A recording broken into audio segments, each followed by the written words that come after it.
Voici un exercice de la résolution d'un triangle. Donc, ici, avant de commencer, nous allons commencer par compléter les angles.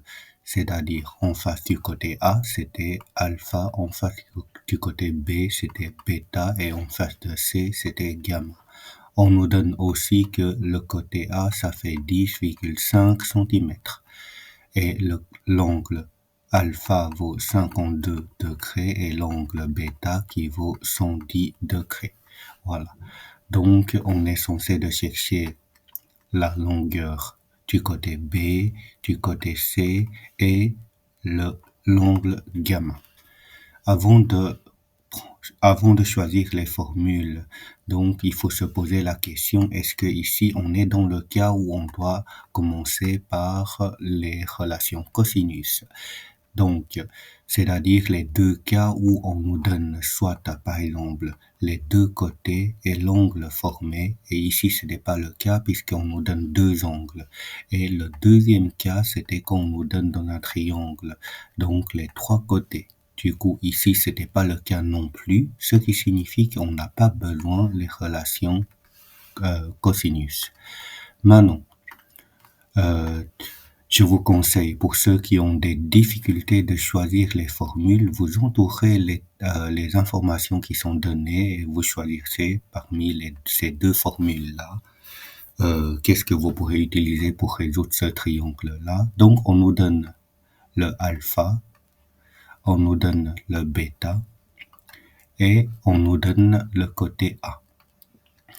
Ici, du coup, si on prend la première formule, on constate que le gamma, on peut la trouver très facilement en faisant 180 degrés moins le alpha qui est 52 degrés et bêta qui est 110 degrés. Quand on fait la différence, on trouve que le gamma, c'est 18 degrés. Ce qui signifie que maintenant, on connaît le gamma aussi, qui est 18 degrés. Ensuite, il reste B et C à calculer. D'abord, pour trouver le B, je peux prendre l'égalité là, puisque dans cette égalité, on n'a qu'une inconnue, c'était B.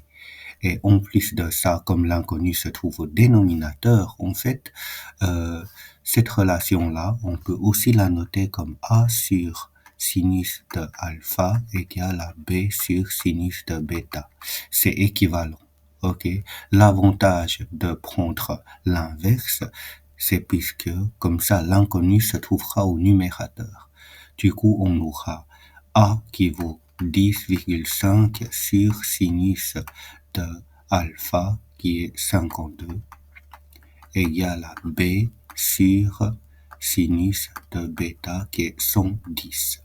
Comme on voulait chercher le B, le sinus de 110, on peut la faire passer de l'autre côté, puisque c'est une division qu'on fait passer de l'autre côté, ça sera une multiplication, donc on a sinus de 110 degrés fois la fraction 10,5 sur sinus de 52 degrés, ça va nous donner le B. Et du coup, nous allons calculer ça, sinus de 110 degrés fois la fraction, donc 10,5 sur sinus de 52. Je ferme la parenthèse et j'ai donc 12,52 cm. Ensuite, on fait exactement pareil pour trouver le C, c'est-à-dire on va prendre l'égalité. La première, ça doit être aussi égal à la dernière. Donc, on a A sur sinus de alpha égale à C sur sinus de gamma. Et donc A, je remplace par donc 10,5 sur sinus de 52 égale à C sur sinus de 18 degrés. Et comme tantôt, on fait passer le dénominateur là, l'autre côté, on a sinus de 18 degrés fois 10,5 sur sinus de 52 et ça nous donnera le C.